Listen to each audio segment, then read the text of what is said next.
What's going on YouTube? Brandon back at it again with another video, or if you're listening to this on some sort of podcast stream, hello once again.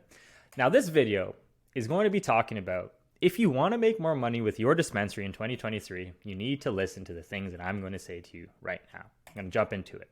So the 5 things I'm going to talk about in this video is 1, analyzing and optimizing revenue streams, 2, leveraging customer insights, 3, streamlining operational efficiency, 4, effective pricing strategies, and 5, implementing effective marketing campaigns. Now, the first one, analyzing and optimizing revenue streams. So the thing here is that you want to identify key revenue streams for your dispensary and explore actionable techniques to optimize each one for maximum profitability. Now, what you're going to see here in this following video is that all of these things are going to be true whether or not you optimize for them or you don't optimize for them, right? But the thing is that the thing that truly separates really well-run dispensaries to ones that are not doing so well is that the really well-done dispensaries do the foundational things at a world-class level. So I'm going to talk about those foundational things right now. So first things first. So down here, you'll see that there's a little graph. I don't know if you've ever heard of the Pareto principle or the 80-20 rule, but to summarize very quickly, in general, typically 20% of your efforts are provide 80% of the results, right? So it might not be exactly 20, but what I want you to gather from this is that a small amount of your effort typically is responsible for the massive amount of your results. So if you want to be a healthy individual, you just need to eat well and you need to sleep well and you need to work out. Like that's the small thing, right? You don't need to find these magic pills that do this or these magic superfoods. You know what you need to eat. You know that you need to work out. So if you want to be healthy, those are the things that you need to do. Now, taking this back to the dispensary space, what this typically looks like is that 80% of the revenue is generated from 20% of the products or 20% of the product variation, right? So in most cases, it is the flower pre-roll concentration, a combination that result in most of your sales, right? So if we know that flower and pre-rolls are responsible for the majority of your revenue, we need to ensure that you are taking care of this golden goose of a product very well. You need to ensure that the product that you are selling the most of, that is generating you the most amount of money, is the thing that people are going to also enjoy the most. And this might sound common sense, right? But a lot of people that I'm seeing is focusing on equally on all the different product distributions. So you have flower, you have edibles, you have tinctures, you have concentrates, you have accessories, so on and so forth, right? But what you really need to do is ensure that your core offering is the best core offering that you can possibly offer, both on price point, both on quality, especially in comparison to the competitors that are near to you. Because if you have the best quality flower, that means the most amount of people are purchasing. And if the most amount of people are purchasing from that, that means they're going to come back again. So even though you might see based on your data that yes, indeed, flower results in most of your generated sales, don't just leave it at that. It's like, how do you squeeze more out of this juice, which is really important? And then you can take this rule one more further. It's like, okay, you then have the 80-20 of your flower products, right? So you'll have a flower product A that sells the majority, or AB that sells the majority of the percentage of the flower products available. So you then want to make sure that those products are also good, right? Whether it's pricing, whether it's always in stock, whatever it is, you want to ensure that you can continue optimizing for the specific products that you have. Because what you then want to do is you want to ensure that you allocate, you have like your resource allocation, right? How do you allocate resources to the different things you have during the day? And when you're looking at inventory management, and we'll talk about that in a second, how do we ensure that we allocate our specific resources to the thing that's driving us the most amount of money? That is the most important thing. So don't just be like, it is what it is. I'm selling more product this day. Like, figure out why. Like, why is your product selling more? And what is the reason for that? And then how do we continue optimizing for said product, right? Second, leveraging customer insights. So this is diving deep into your customer data and preferences to tailor your offerings, enhance customer service, and drive repeat business for increased revenue. So in general, you have a few customer demographics or insights that you can gather from the type of customers that you have. Some are easier to track than others, but in general, it would follow along the lines of age, gender, education and income, lifestyle and interest, are they medical or recreational cannabis consumers, and the geographic location, right? So what I'm going to do is talk about a specific example of a client we have in like a university town, right? So university town, you could expect that it is a younger crowd coming in and purchasing. So maybe they are more keen to purchase vapes or something along those lines, right? I'm just making this up, but you get the point. You'll see your own data in your own store, right? And probably we can assume that because they're still having an education, their income is also probably lower.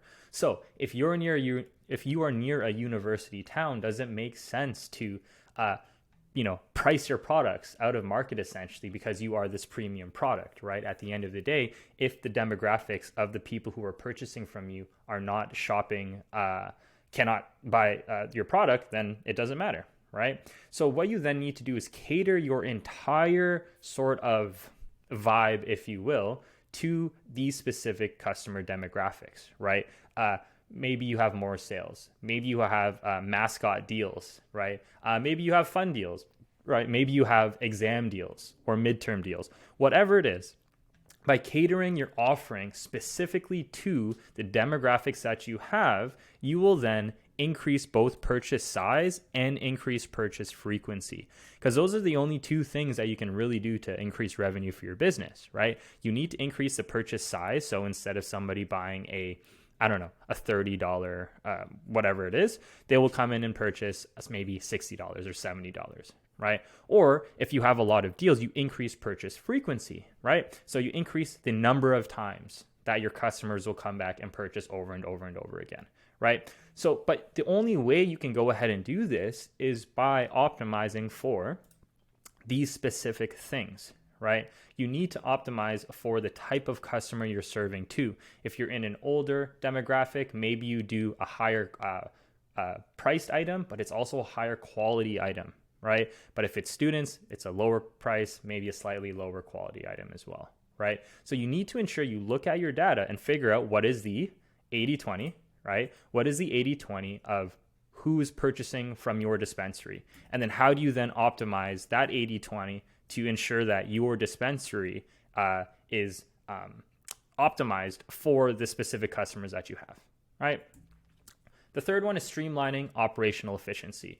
So here we want to discover best practical strategies to streamline dispensary operations, reduce costs, and overall efficiency, ultimately boosting your financial bottom line, right? So the old, kind of saying, time is equal to money. So there are a few things that I want to talk about in terms of streamlining operational efficiency. So again, this is just a broad generalization. I mean, I'm sure I could do a specific video just on streamlining operational efficiency, but there are a few things that we want to focus on. So the first one is standardizing processes. So we need to implement standardized operating procedures and protocols across the operations. So a very good way of thinking about this is that if there is something that needs to get done multiple times, whether it's multiple times during the day, in the week, or in the month, you need to have a specific procedure so that you know that you can just follow this procedure every single time. Or you can hand this off to your employees to know that they can do it every single time. A company that does this amazingly well is McDonald's, right? So McDonald's is, for the most part, a plug and play operation, right? Purchase a franchise from them, you get the real estate, you get the building, you know who your vendors are, your suppliers are, you know what time they come, you know how to hire, you know the pricing of who needs to do hiring, all of these different things. You need to create standardized operating procedures, because if you truly want to get out of your business and you don't just want to be an employee of your own business itself, you need to create these procedures so that when you look to delegate your processes to employees, you can then hand them this manual to say, hey, whenever something goes wrong, whenever this happens, you do this task, right? And you need to continue you need to continue updating this essentially like booklet, or it's a Google Sheets or a Google Drive or some sort of process where you know that if situation A happens, then you need to do 1, 2, 3, 4, 5. And you need to ensure that this is something that can be easily understood when you hand it off to somebody else, right? Because what you need to do is you need to continue being the big brain of the business. You need to figure out, okay, what is the strategy the business needs to move forward towards, and not just, okay, I need to go and do this every single time. I need to go talk to this person. I need to go talk to that person. You need to standardize your processes. The second one is then automating tasks. The things that you can automate, you have to automate. So a very good example is you collecting emails, right? So collecting emails from all the customers that come in, it's very repetitive and it's very time consuming, right? And a lot of times I'm seeing that dispensaries are just collecting emails, but they're not doing anything with it. So in a year's, 2 years time, they have a massive list of 750 customers that they ended up purchasing from them, but they're not sending them consistent marketing emails. What you can do in this situation is that, like, once they sign up, you can put them in some sort of software that automatically sends them a welcome email, and then sends them another email 30 days later, and then sends them another email 60 days later, and then like whatever it is, right? And that means that you don't have to go ahead and continually do these email marketing things for people that sign up. Plus, you get to keep them in your ecosystem, and they will end up coming and purchasing again. The third one is optimizing supply chain. So you want to evaluate your supply chain for areas of improvement. So you want to collaborate with your suppliers and distributors so that you can ensure that you get product on time and you get the volume of product that you need, and everything is like relatively okay, right? There are always going to be issues, delivery issues, supply chain issues, whatever it is. But in general, you want to ensure that this supply chain is super, super strong. And a good example of this is that Walmart has a insanely strict supply chain operation, right? Just because they have so many vendors, right? They have so many people working in the store, so many products in the store. So if you are a vendor and you miss the date for Walmart, they will just not accept your product, right? So I'm not saying to not accept the product from your partners and stuff like that, but you need to ensure that you can rely on your suppliers to provide you the products that you need at all times. The next one is then inventory management. So inventory management is, it's simple. So you have product that you purchased for a specific amount, and this product is then getting translated to, or is then getting transferred towards your customer, and the value exchanges, they will pay a certain amount of money for this specific product, right? So just like how if you don't track your finances in your bank account, and you're not going to know what goes on with your finances, if you don't track your inventory, it results in the exact same thing, because your inventory is your money, right? Your inventory is just sitting there and it's just waiting to get transferred in terms of exchanging cash for your specific products, right? So if you're not tracking how much product is selling, how fast product is selling, what waste do you have, what products do customers like, what products do customers not like, how do I ensure that I have this specific type of product within, we'll use the university example, when the students come in versus when the students leave, you know that you need to have proper and efficient inventory management, because if the students leave, you're probably going to make less sales. But when the students come back, you want to ensure that you have all the product available for the students to come back, right? The next one is investing in employee training, right? So this is probably one of the most important pieces, because your employees are the front-facing people of your business, right? Your bud tenders are the people that are going to make an impact, and positively or negatively, to the customers that they are serving, right? So you need to ensure that you invest in proper employee training and not just be like, okay, hey, John, okay, go ahead, do this thing, and then that's it, right? You need to ensure that you can properly train your bud tenders so that they can provide a good customer service, because if they don't, you'll look at your Google reviews, it'll be like, John was terrible. He didn't remember anything. He didn't know anything. His education was terrible. He told me to buy the wrong product, right? These are all things that are going to affect how customers are going to come back and purchase again. The last one is fostering collaboration and communication. This is essentially having good teamwork, right? You don't want to have all of your staff just in different silos of the business. You want to ensure that they keep on working together, right? What didn't work well today? What did work well today? All of these different things, right? Because when you streamline operational efficiency, if you look at just a percentage basis, right? And you can either have a positive percentage or a negative percentage, right? Very rarely are you going to have just a 0%. And you're going to understand what I'm saying in a second, right?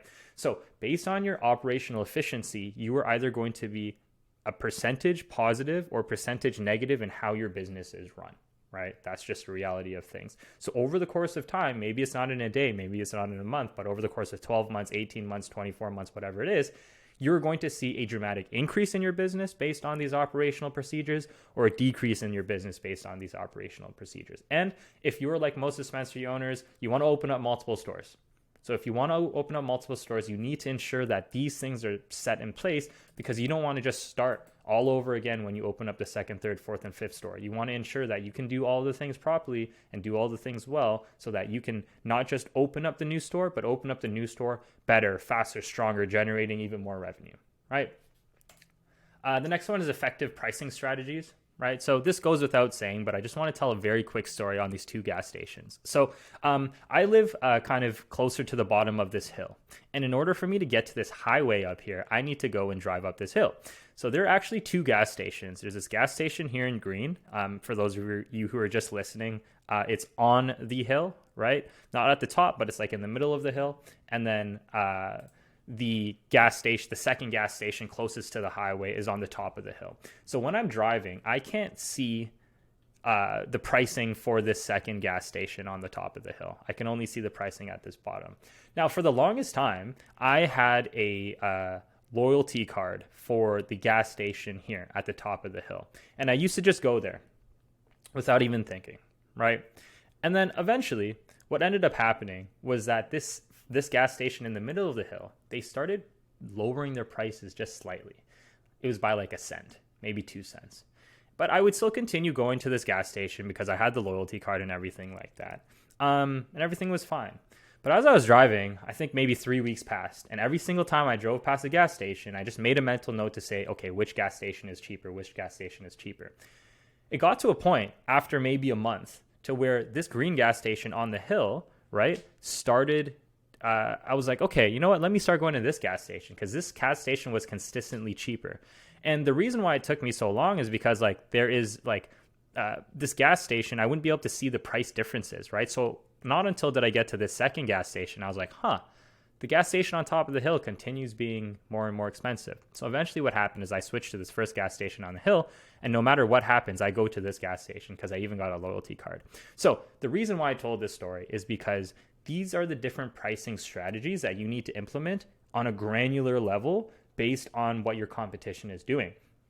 And the reason why I started with this Pareto principle, this 80-20 rule, is that if you're 20% of products that are selling the 80% of revenue, or are responsible for the 80% of revenue, slowly start to increase in price and slowly start to get lower quality, and the percentage starts going down in terms of the product itself, people are going to slowly go to this other gas station. You don't want to be the other gas station. You want to be this gas station that's ensuring that you can keep people coming back over and over and over again.